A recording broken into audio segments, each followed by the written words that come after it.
तो दोस्तों आज मैं आप सभी को जिस सॉन्ग के बारे में बताने वाला हूँ वो गाना आने वाले समय में एक रिकॉर्ड तोड़ वीडियो होने वाला है। जी हाँ दोस्तों, और अभी से ही वो गाना तो ट्रेंडिंग में ही चला गया है और जो आज ही वो सॉन्ग को रिलीज किया गया है, जो अभी आप लोग लाइव प्रूफ स्क्रीन के सामने देख सकते हैं कि गाना का नाम है काहे रुसेलू। जी हाँ दोस्तों, आई होप आप लोग इस गाना का इंतजार काफ़ी दिनों से कर रहे होंगे और कई भोजपुरी दर्शक तो ये गाना का इंतजार रात दिन कर रहे थे। जी हाँ दोस्तों, जो फाइनली आज आप सभी के बीच इस गाना का फुल वीडियो रिलीज कर दिया गया है, जो बहुत ही अच्छा एक बेहतरीन सॉन्ग आप सभी के बीच आज रिलीज हो चुका है और अभी रिलीज होते ही पूरी तरह से एकदम माहौल बदल के रख दिया है। जी हाँ दोस्तों, जो अब तक का इस वीडियो पे 4 लाख से भी ज़्यादा व्यूज़ मिल चुके हैं और लाइक की बात करें तो 80,000 से भी ज़्यादा लाइक मिल चुके हैं मात्र 7 घंटे के अंदर, जो बहुत बड़ी बात है।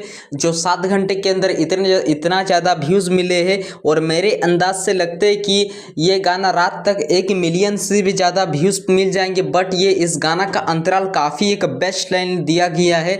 जो इस गाना का लिरिक्स लिखे है शुभम सिग्रीवाल जी ने, इस गाना का राइटर है। जी हाँ दोस्तों, और इस गाना का म्यूज़िक का तो बात ही अलग है, एकदम गजब का हाई लेवल का म्यूज़िक बैठाए है। इस गाना का संगीत दिए है सरगम आकाश जी ने, इस गाना का म्यूज़िक दिए है। जी हाँ दोस्तों, और इस वीडियो में मॉडल के बात करें यानी कि एक्ट्रेस के बात करें तो ईशानी घोष जी इस वीडियो में मॉडल में है। जी हाँ दोस्तों, काफ़ी एक नेक्स्ट लेवल का आज वीडियो रिलीज हुआ है और power star Pawan Singh ji hero में। तो जाइए आप लोग इस वीडियो को अगर अभी तक नहीं सुने तो मेरे डिस्क्रिप्शन बॉक्स के भी नीचे आप लोगों को ये गाना का लिंक मिल जाएगा, जाइए दबा के शेयर कीजिए और इसी तरह का लेटेस्ट अपडेट देखने के लिए हमारे चैनल को आप लोग जरूर सब्सक्राइब करें। तो मिलते हैं किसी नेक्स्ट वीडियो की ओर।